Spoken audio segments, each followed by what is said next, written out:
ગરુડ પુરાણ અધ્યાય 11 નવવ્યુહનો પૂજન વિધિ। શ્રી હરિ બોલ્યા, હવે ભગવાન શ્રી હરિ વિષ્ણુએ નવવ્યુહન પૂજન વિધિ વિશે કહેવાનું શરૂ કર્યું। પૂર્વ કાળમાં મેં કશ્યપ મુનિને નવવ્યુહનનું જે પૂજન કહ્યું છે તે હવે કહું છું। નવવ્યુહ પૂજન એ માનસી પૂજન કહેવાય છે। તેમાં ચિંતવન દ્વારા સર્વ ક્રિયાઓ કરવાની છે।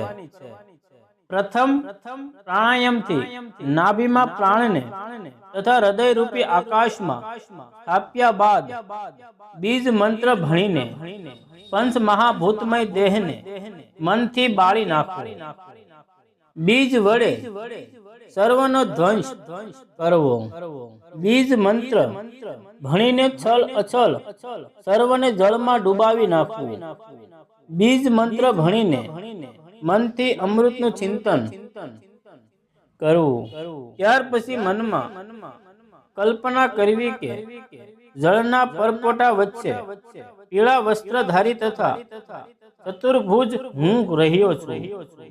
પછી મનથી સ્નાન કરાવ્યાની ભાવના કરવી। પછી બે હાથ અને દેહમાં 3 પ્રકારનો મંત્ર ન્યાસ કરવો।